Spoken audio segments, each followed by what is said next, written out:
Video like जरूर कर लीजिए और ऐसे वीडियो लगातार फ्री में पाने के लिए चैनल को तुरंत सब्सक्राइब कर लीजिए और बेल आइकन को जरूर टैप कर लीजिए ताकि आगे भी सारे वीडियो आपको मिलते रहे। यूट्यूब में फॉलो करते हैं तो प्लीज ये वाला फ्री टेलीग्राम चैनल जरूर ज्वाइन कर लीजिएगा। सारे नोटिफिकेशन सारे अपडेट यहीं पे आते हैं, ध्यान रखिए। नमस्कार दोस्तों, एग्ज़ाम प्रिपरेशन के यूट्यूब चैनल पर मैं प्रियंका एक बार फिर से आप सभी का स्वागत करती हूँ। तो जैसा कि हम लोग यूपी पीसीएस 2024 के लिए और आरओ का जो री एग्ज़ाम होना है उसके लिए ये सीरीज़ स्टार्ट की गई है जिसमें हम लोग ज्योग्राफी पढ़ रहे हैं। इससे पहले मैंने कुछ क्लासेस कराई हुई हैं। जिन्होंने भी ये क्लास नहीं देखी है, डेली दोपहर 1 बजे आती है। चैनल पर प्लेलिस्ट बनी हुई है, आप विज़िट करेंगे आसानी से मिल जाएगी। तो सारी क्लासेस लगातार देखते रहिए। जैसे जैसे एग्ज़ाम पास में आता जा रहा है आपको रिवीजन की भी नीड रहेगी, तो जो क्लासेस आप प्रॉपर्ली कर रहे हैं उसका रिवीजन भी करते रहिए और प्लेलिस्ट जो बनी हुई है वो सारी फॉलो कीजिए क्योंकि एग्ज़ाम पॉइंट ऑफ व्यू से इंपॉर्टेंट है। रात को 9 बजे वाली क्लास वो भी कीजिए क्योंकि अभी पेपर एनालिसिस चल रहा है और उसके साथ साथ अब जो प्रीवियस ईयर क्वेश्चन है अगर आप लोग फिर से कहेंगे तो मैं करवाऊँगी, अदरवाइज़ अब नई सीरीज़ स्टार्ट हो जाएगी। तो चलिए आज की क्लास स्टार्ट करते हैं। तो इसमें हम लोगों ने भारत का भौतिक स्वरूप या फिर भौगोलिक विभाजन देखा था, उसी को आगे आज कंटिन्यू करेंगे। भारत के भौगोलिक विभाजन को हमने समझा था, ये 6 प्रकार से किया गया है। सबसे पहला हिमालय पर्वत श्रृंखला है, दूसरा उत्तरी मैदान है, तीसरा प्रायद्वीपीय पठार है और चौथा भारतीय मरुस्थल, फिर तटीय मैदान और द्वीप समूह। एक एक करके इन सभी को हम लोग कवर करेंगे। तो आज सबसे पहले हिमालय पर्वत श्रृंखला हम लोग देखेंगे।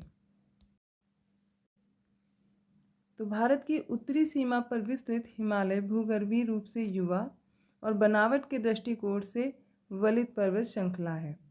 ये पर्वत श्रृंखलाएं पश्चिम पूर्व दिशा में सिंधु से लेकर के ब्रह्मपुत्र तक फैली हैं। हिमालय विश्व की सबसे ऊंची पर्वत श्रेणी है और एक अत्यधिक असम अवरोधों में से एक है। तो सबसे पहले तो ये समझना है कि ये एक नया पर्वत है, सबसे नवीन पर्वत श्रृंखला है जो अभी भी बन रहा है और ये फोल्डेड माउंटेन अर्थात वलित पर्वत का उदाहरण है।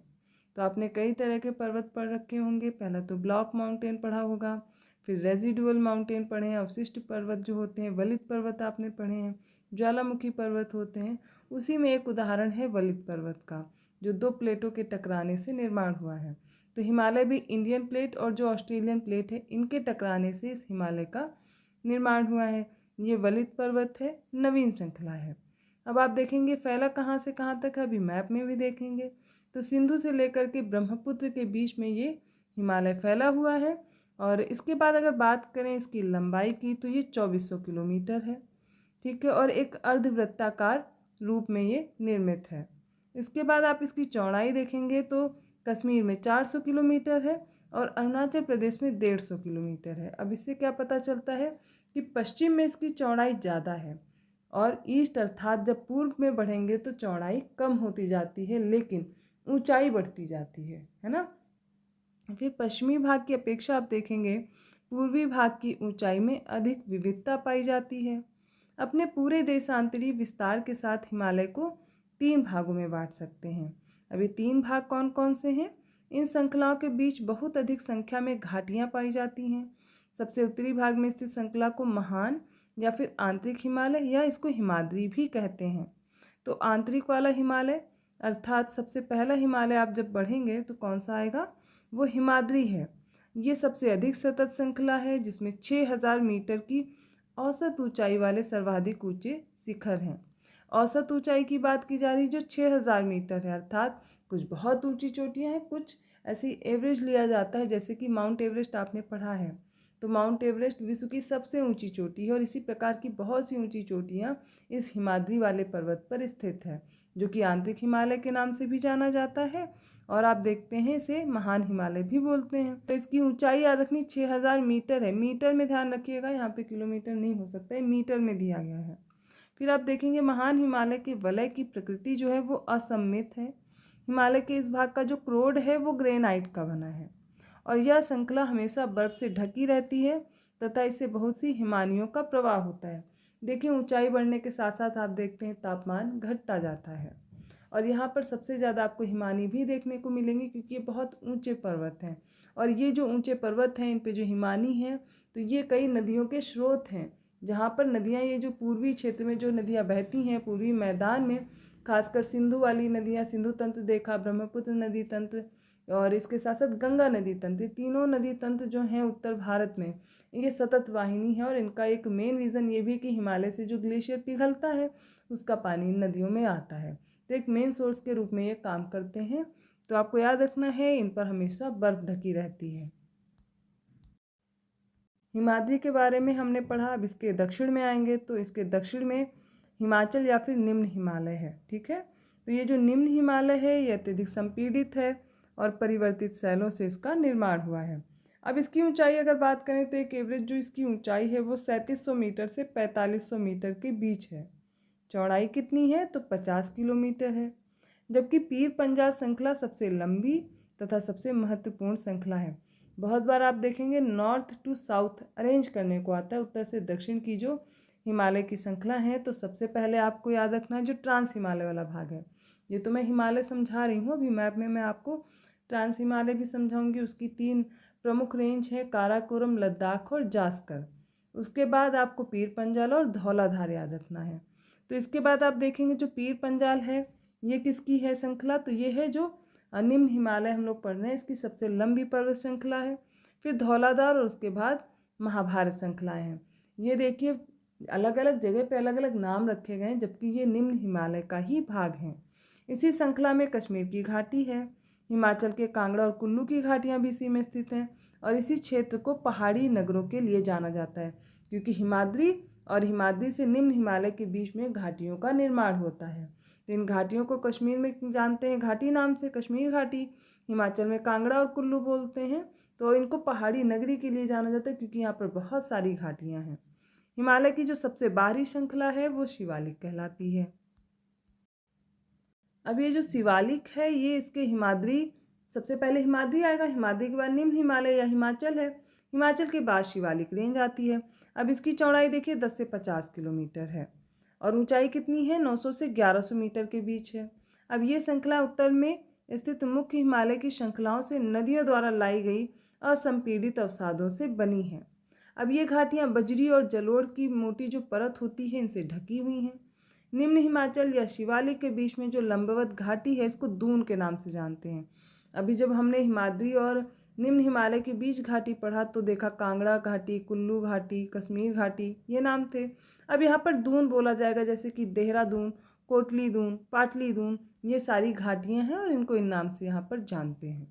तो इस उत्तर दक्षिण के अतिरिक्त हिमालय को पश्चिम से पूर्व तक की स्थिति के क्षेत्रों के आधार पर भी विभाजित किया गया है। अब इनका जो वर्गीकरण किया गया है ना तो वो नदी घाटियों की सीमाओं के आधार पर किया गया है। जैसे सतलज और सिंधु के बीच का जो हिमालय है उसको क्या बोलेंगे, पंजाब हिमालय या फिर कश्मीर हिमालय भी बोल दिया जाता है। लेकिन आप देखेंगे जो पश्चिम से पूर्व की ओर बढ़ेंगे तो कश्मीर हिमालय और हिमाचल हिमालय हो जाएगा। अब जो सतलज से काली के बीच का है हिमालय वो क्या कहलाएगा, वो कुमायूं हिमालय है। काली से तिस्ता के बीच जो है वो नेपाल हिमालय है। फिर आप देखेंगे जो नेपाल हिमालय हो गया, इसके बाद जो तिस्ता है, तिस्ता के बाद दिहांग या फिर जो ब्रह्मपुत्र नदी एंटर करती है इनके बीच का असम हिमालय। तो एक बार फिर से देखिए 2 तरह से विभाजन पढ़ा है हमने।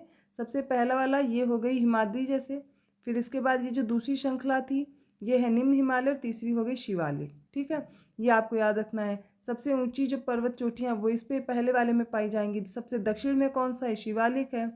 ठीक है, ये शिवालिक वाला आप देखेंगे सबसे नवीन यही बना हुआ है। लेकिन एक और विभाजन इसका किया गया है, वो कैसे किया गया है तो वो समझिए कि सबसे पहली नदी जैसे ये सिंधु है तो सिंधु से सतलज के बीच का हिमालय, ठीक है, पंजाब, कश्मीर और हिमाचल हिमालय। अब इसके आगे बढ़ेंगे तो सतलज से काली के बीच का जो हिमालय है वो कुमायूं हिमालय है। तो पहला हो गया कश्मीर, दूसरा होगा कुमायूं हिमालय और तीसरा आप देखेंगे हमने किसकी किसकी बात कर ली है, काली, सतलज से काली के बीच। तो काली से जो तिस्ता के बीच का ये नेपाल हिमालय है और काली से ब्रह्मपुत्र के बीच का है ये असम हिमालय है। तो इस तरह से 2 तरह से हिमालय को विभाजित किया गया है और एक एक करके हम लोग उसी तरह से पढ़ रहे हैं।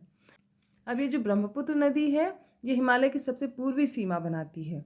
दिहांग महाखंड अर्थात इसको गौज बोलते हैं। इसके बाद हिमालय दक्षिण की ओर एक तीखा मोड़ बनाते हुए भारत की पूर्वी सीमा के साथ फैल जाता है और इन्हें पूर्वांचल या पूर्वी पहाड़ियों तथा पर्वत श्रृंखलाओं के नाम से जाना जाता है। ये पहाड़ियाँ उत्तर पूर्वी राज्यों से होकर के गुजरती हैं और मजबूत बलुआ पत्थरों जो अवसादी शैल हैं इनसे बनी हुई हैं। ये घने जंगलों से ढकी हैं तथा अधिकतर समानांतर श्रृंखलाओं और घाटियों के रूप में फैली हैं। पूर्वांचल में पटकाई, नागा, मिजो और मणिपुर पहाड़ियाँ भी स्थित हैं। तो पूर्वांचल क्षेत्र एक एक करके हम सारे क्षेत्र अभी मैप में भी डिस्कस करेंगे। अभी जितना मैं पढ़ा रही हूँ वो फैक्ट समझ लीजिए, तो आपको अब रटना नहीं पड़ेगा जब मैं मैप में याद कराऊंगी। अब देखिए, हिमालय का जब विभाजन पढ़ेंगे उत्तर से दक्षिण के बीच, तो एक एक करके जो भी मैंने हिमाद्री बताया, लेसर हिमालय, निम्न हिमालय बताया, शिवालिक बताया, वो एक करके आप अब मैप के साथ इसमें भी समझेंगे।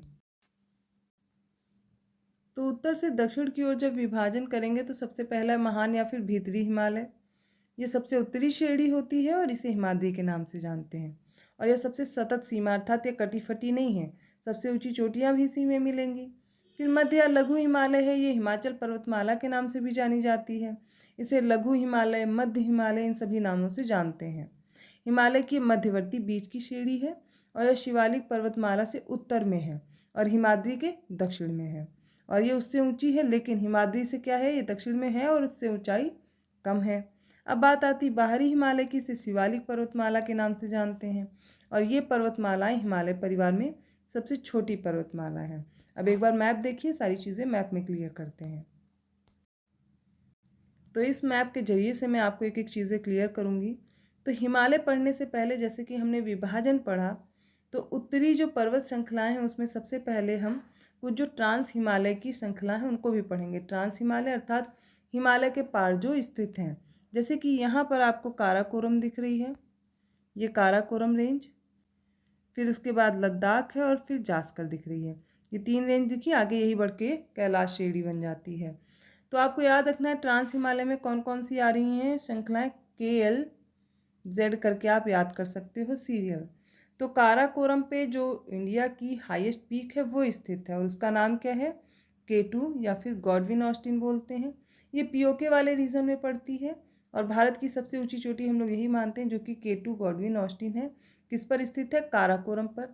आप देखेंगे जो सबसे ऊंचे ऊंचे ग्लेशियर्स हैं, बड़े ग्लेशियर्स हैं, वो भी आपको इसी क्षेत्र में देखने को मिलेंगे। आपने सियाचिन पढ़ा है, बियाफो, बाल्टोरो, हिस्पर, ये सारे इस वाले क्षेत्र में मिलेंगे। फिर आपने काराकोरम, लद्दाख, जास्कर देख लिया।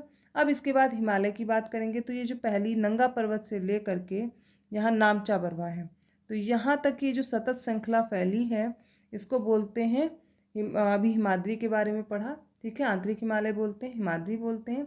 सबसे ऊंची चोटियाँ भी यहाँ पर मिलेंगी। आप देख रहे हो माउंट एवरेस्ट है, कंचनजंगा है, और कंचनजंगा हिमालय पर स्थित भारत की सबसे ऊंची चोटी है, क्योंकि जो K2 गॉडविन ऑस्टिन है वो हिमालय पर नहीं है। दूसरी बात, वो POK रीजन में भी आती है, लेकिन जो कंचनजंगा है वो सिक्किम और नेपाल के बॉर्डर पर है और ये हमारे क्षेत्र में ही आती है। हिमालय पर स्थित सबसे ऊंची चोटी है और भारत की एक तरह से कह सकते हैं ये भी सबसे ऊंची चोटी है। वो कैसे है, जो कि हिमालय पर स्थित है और भारत में स्थित है, ठीक है, ये क्लियर रखिएगा। तो दूसरी जो श्रेणी है वो है हिमाद्री के बाद ये लघु हिमालय या मध्य हिमालय। यहाँ पर भी बहुत सारी हैं, पर यहाँ पर आपको याद ये रखना है कि सबसे पहली पीर पंजाल सबसे लंबी है, फिर आगे धौलाधार है और इसी को आगे महाभारत नाम से भी जानते हैं। सबसे लास्ट है ये शिवालिक वाली रेंज। तो आप देख रहे हैं जो पश्चिम वाला क्षेत्र है यहाँ पर इनकी चौड़ाई है ज़्यादा, पश्चिम वाले क्षेत्र में चौड़ाई ज़्यादा है और ये जो पूर्वी क्षेत्र में यहाँ इनकी चौड़ाई कम होती जाती है। और ये यहाँ पर जैसे जैसे आगे पश्चिम से पूर्व की ओर बढ़ेंगे यहाँ पर ऊंचाई भी बढ़ती जाती है चोटियों की। यही आगे आप देखेंगे, आगे बढ़ करके ये पटकाई भूम और ये श्रेणियाँ हैं। आगे इनको म्यांमार में अराकानियोमा के नाम से जानते हैं और यही आगे डूब करके जब ये उभरते हैं तो इन्हीं के उभार को हम लोग द्वीप के रूप में जानते हैं, जो कि अंडमान निकोबार द्वीप समूह है। एक पर्वत श्रृंखला ही है जो डूबने के बाद हल्की हल्की बाहर निकली हुई है, वही पर्वत श्रृंखला है हिमालय। इस तरीके से आपको जानना है इसको। अब देखिए कुछ इंपॉर्टेंट रेंज हैं जो हाईएस्ट पीक्स आपको इस पर मिलेंगी हिमालय पर, जैसे कि माउंट एवरेस्ट, कंचनजंगा तो दिख रहा है आपको। इसके बाद मनसालू है, मकालू है, नंदा देवी है, कामेत है, नामचा बरवा, नंगा पर्वत तो दिया गया है, धौलागिरी है। ये सारी रेंज आपको यहाँ पर मिल जाएंगी जो काफ़ी ऊंची भी हैं। तो मैप में आपको सभी को दिख रहा होगा और ये ऊंची होने की वजह से यहाँ पर हिमानी पाई जाती है, बर्फ़ ढकी रहती है। और ये देख रहे हैं आप गंगा नदी, ज़्यादातर जो हिमालय नदियाँ हैं, हिमालयी नदियाँ हैं, हिमालय से निकलने वाली, इनमें पानी भी कहाँ से आ रहा है, इन्हीं स्रोत से आ रहा है जो कि हिमानी है। तो सिंधु नदी तंत्र हो जाए या गंगा नदी तंत्र है या ब्रह्मपुत्र नदी तंत्र है, तो हिमालय का बहुत बड़ा रोल है क्योंकि यहाँ से उनमें पानी आता है। आई होप अब आपने मैप में अगर देखा है तो आपको ये चीज़ें क्लियर हो गई होंगी। कोई भी दिक्कत है आप कमेंट करके पूछ सकते हैं, और मैं बार बार यही कहूँगी कि आप लोग अपने पास एक मैप ज़रूर रखिए। अगर मैप है तो आप बार बार ड्रॉ नहीं करेंगे और आसानी से चीज़ें याद होती रहेंगी। और जो भी बच्चे देखिए पीसीएस का एग्ज़ाम देने वाले हैं और रिटन एग्ज़ाम है उनका, तो उनके लिए तो ज़रूरी है कि आप मैपिंग साथ में करते चलें। मैप बनाइए और मैप में वहाँ पर आप लिखते चलिए हाईएस्ट पीक है, रेंज है, कौन सी क्या इंपॉर्टेंट फैक्ट्स। बहुत बड़े बड़े नोट्स नहीं बनाने, आप शॉर्ट नोट्स बनाइए और वहाँ पर मेंशन कर दीजिए जो चीज़ें आपको याद नहीं हैं। तो अगर वीडियो अच्छा लगा प्लीज़ लाइक कीजिए, चैनल को सब्सक्राइब कीजिए और लोगों को शेयर करते रहिए। आज पहला विभाजन हम लोगों ने कंप्लीट कर लिया है, कल जब आगे पढ़ेंगे तो इससे आगे के विभाजन को कंप्लीट करेंगे। तो एक एक करके अब देखिए हम लोग आगे बढ़ रहे हैं। अब इसके बाद जब हम इस चैप्टर को कंप्लीट कर लेंगे तो भारत की मिट्टी, वनस्पति, जलवायु, ये कंप्लीट करते हुए आगे हम ये पूरी इंडियन ज्योग्राफी कंप्लीट करने वाले हैं। तो आप सभी अपने सुझाव मुझे देते रहिए, और इसके साथ साथ आपको ये क्लासेस कैसी लग रही हैं ये भी मुझे बताते रहिए। तो मिलती हूँ मैं अगली क्लास में, तब तक के लिए धन्यवाद।